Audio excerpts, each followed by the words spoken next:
Inaugurando uma série de vídeos que a gente vai ter sobre ansiedade.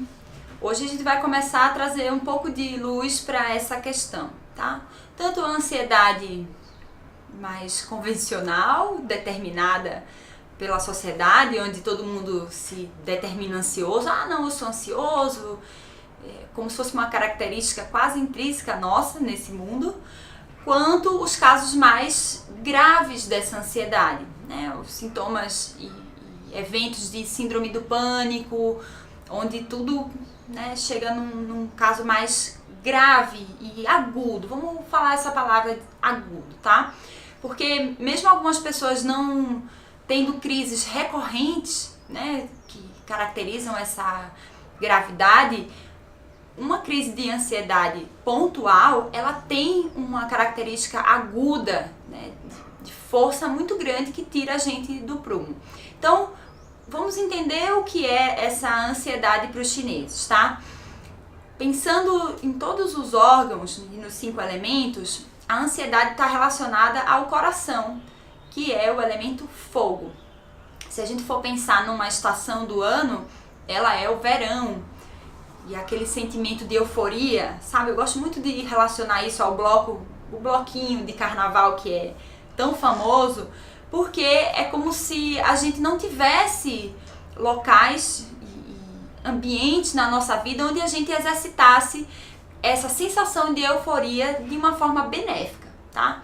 Então, para essa pessoa que sofre de ansiedade, é urgente, quase emergencial que a gente releia ou ressignifique essa relação com o sentimento de euforia. Porque muitas vezes isso é algo que a gente não gosta, não quer, né? Essa euforia não benéfica agita, né, o nosso coração, a nossa consciência, mas por outro lado é algo quase endeusado pela sociedade, né? A gente tem que estar feliz no nível eufórico, explodindo de alegria, né? Ai, tá lindo, tá ótimo, é quase uma efervescência do nosso ser. E isso vai trazer pra gente algumas consequências que são físicas. Isso é importante falar porque muitas vezes a ansiedade é dita como isso é algo que não existe, né? A pessoa que é ansiosa, que tem ansiedade diagnosticada e tal, isso aí é besteira, e na verdade não é. São uma série de sintomas e sensações que primeiramente são físicas e que invadem a nossa consciência a partir daí, tá?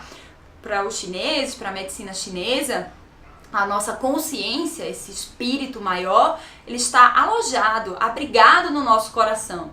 Então, se o coração bate mais acelerado ou mais devagar do que o que seria o normal, isso vai reverberar em sensações nessa consciência. Sejam sensações de tranquilidade, quietude ou sensações de extremo desespero.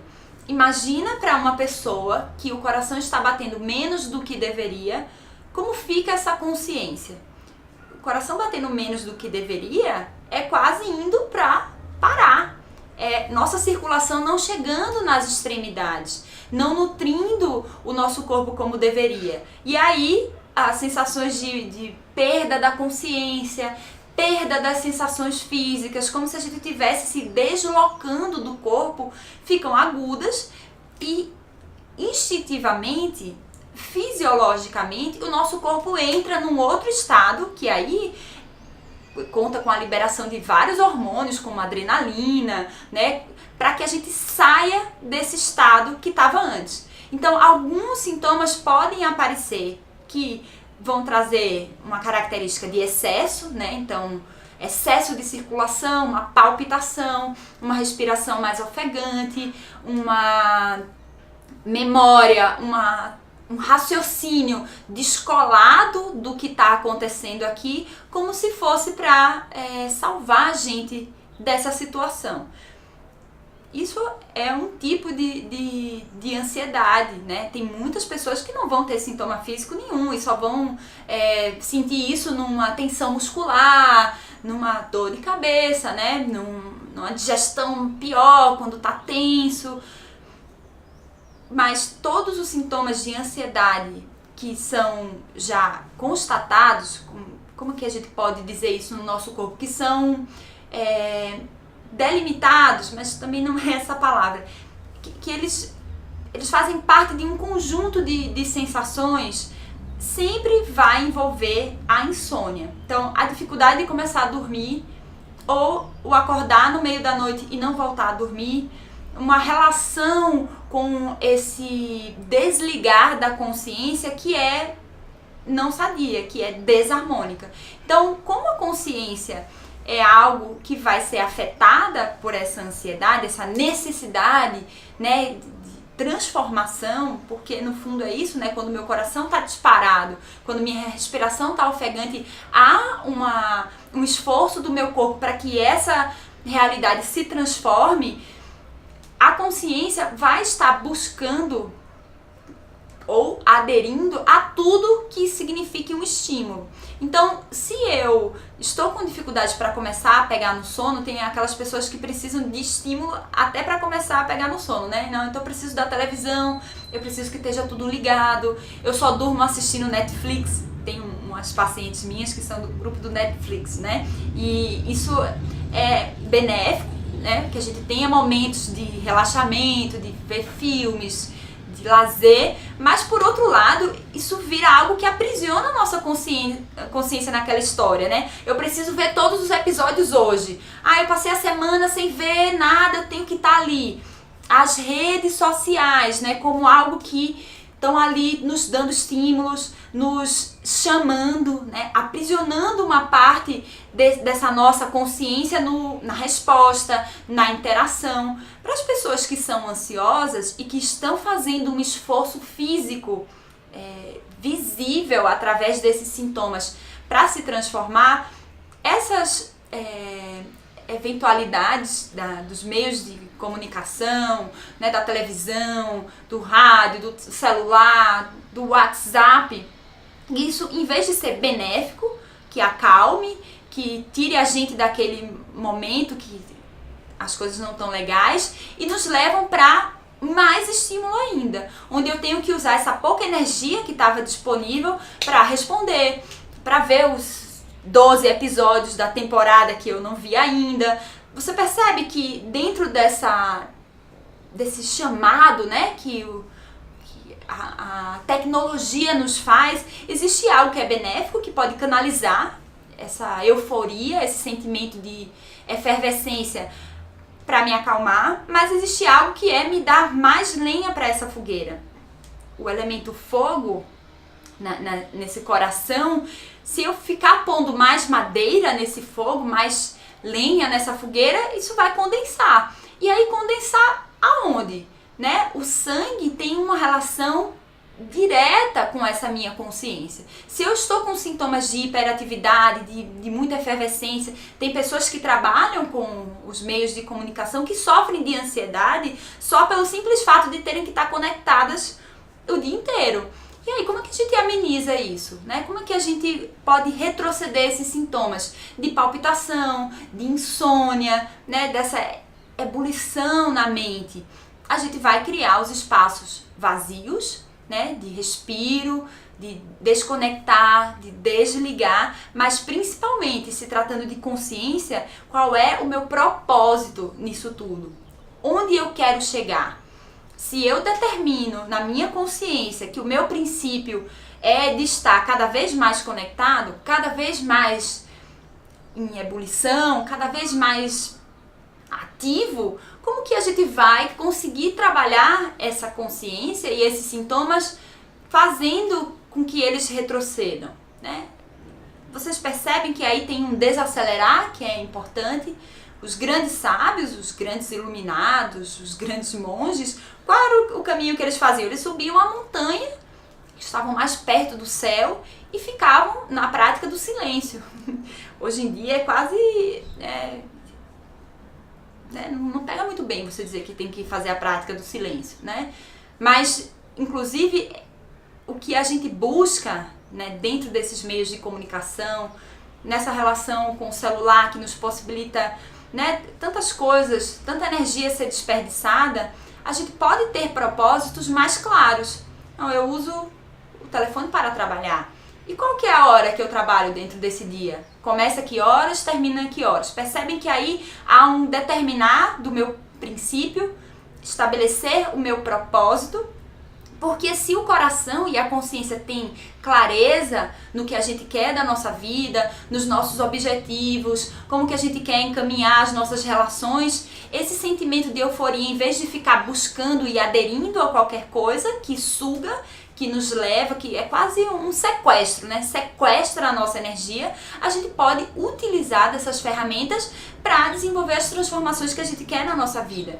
Então, às vezes pode parecer meio chato nesse canal, tudo volta, né, para sempre esse mesmo discurso, que é o que eu quero com a minha vida, o que eu quero com as minhas ações, aonde eu coloco a minha energia, mas muito mais do que receitas rápidas para a ansiedade, a gente vai ter aqui transformações profundas para onde a gente está indo. Se a gente tem um barco, né, a consciência pode ser lida como um barco que navega num grande oceano. Se eu estou navegando sem nenhum propósito, eu posso chegar a qualquer lugar. Esse lugar que uma grande tempestade me leva e derruba meu barco, eu estou sempre lidando com os estímulos de forma a sobreviver, mas eu posso saber exatamente em que ilha que eu quero chegar, em qual continente, o que eu vou buscar com esses propósitos que eu determinei. Então, para tratar a consciência, a gente precisa ressignificar a nossa relação, tanto com as coisas, né, que nos chamam o estímulo, as relações que nos dão estímulo ou que nos roubam o estímulo, mas também com os alimentos. Então vamos ter algumas dicas importantes em relação aos alimentos. Tudo que nutre o coração é vermelho na natureza. Então a gente vai ter as frutas vermelhas, a gente vai ter a beterraba como uma raiz que tem uma grande importância em nutrir esse sangue. Lembra que eu estava falando que uma grande ebulição na mente condensa os fluidos? Ela vai condensar o sangue. E isso vai ter relação direta para muitas mulheres com o útero. Então, uma ansiedade desenfreada vai resultar em questões menstruais. Uma ansiedade desenfreada, uma grande crise de síndrome do pânico, vai reverberar na saúde do meu sangue, né? Dores em pontada no peito vão exigir que a gente comece a ter uma outra relação com o toque no nosso corpo, a massagear esses pontos. Dentro dos vídeos aqui do canal, a gente vai ter momentos que a gente vai exercitar massagem no peito, massagens que acalmam essa consciência. Nessa relação com os alimentos, é importante também a gente não esquecer, não podemos pular refeições, não podemos ficar muitas horas sem comer. As oscilações nas emoções, elas estão diretamente ligadas ao nível de açúcar no sangue, né? Então, se a minha glicose baixa, o meu emocional ele vai sofrer alterações em relação a isso. Então, o café da manhã é imprescindível, sim, para quem tem ansiedade. O jantar é importante. As refeições que a gente faz, né, mais leves entre uma grande refeição e outra. A hidratação. Então, as pessoas que têm ansiedade precisam ter rituais de voltar para si mesmas. Se perguntarem, eu tô com fome ou eu tô ansioso? Eu tô cansada ou eu tô ansiosa? Eu tô irritada com essa situação ou eu tô ansiosa? Os níveis de tensão, né, na minha consciência, eles reverberam imediatamente no meu corpo. Então, às vezes, eu sou acostumada a trabalhar num ambiente de muita tensão. Isso imediatamente vai reverberar na minha força do pensamento. Eu vou começar a tentar buscar saídas para lidar com essa tensão, com esse estresse, com prazos. Então, os níveis de tensão externos também afetam a nossa consciência. Isso e também aquilo que a gente estimulou como princípio e propósito. Às vezes, o propósito que eu estabeleci na minha vida, a minha meta, meu grande objetivo, ele é incoerente com aquilo que realmente eu gostaria de fazer. Existe aquilo que é legal que aconteça, que eu gostaria que acontecesse, mas existe aquilo que internamente eu preciso. Então, é importante que a gente faça essa reflexão. O que eu quero está condizendo com o que eu preciso? O momento da minha vida que eu estou passando agora tem a ver com aquilo que eu estabeleci como as minhas metas? Tem um exercício muito legal que eu vou sugerir a vocês, que é assim, escreva suas metas numa folha e em outra folha escreva tudo o que você faz e que te faz bem. Fui fazer tal coisa, fiquei feliz. Me senti valorizado em determinado momento. E vá repetindo esse exercício. Quando você voltar para a página das metas e dos seus princípios, aquilo que você estabeleceu, comece a ver se tem relação com as coisas que te fazem bem. Poxa, eu me senti bem, mas naquela situação, mas isso não tem espaço em nenhum momento das minhas metas e dos meus princípios. Isso é um grande indício de que aquilo que a gente estabeleceu como propósito não é coerente. E que às vezes é isso que está trazendo uma tensão e uma agitação para a nossa consciência. Então, o rever desses propósitos também é algo necessário para essa ansiedade. O nosso corpo está dando sinais que mudanças precisam acontecer. Se a gente puder perceber nesse caderno que eu tenho estimulado tanto a gente a cultivar, a gente vai poder ver que para diminuir as crises de ansiedade é só mudar determinada conduta, é só eu deixar de insistir em determinada ideia, é só parar de esperar uma mudança fora, e aí as coisas vão começar a se encaixar melhor. Espero que tenha dado uma contribuição inicial sobre essas questões, né, de ansiedade, e aí passo a passo a gente vai ter outros vídeos só sobre insônia, só sobre palpitação, só sobre outros sintomas relacionados à ansiedade que vêm e retornam muitas vezes, e a gente poder saber que isso praticamente pode ter uma ação nossa para transformar, ok? É isso, até mais.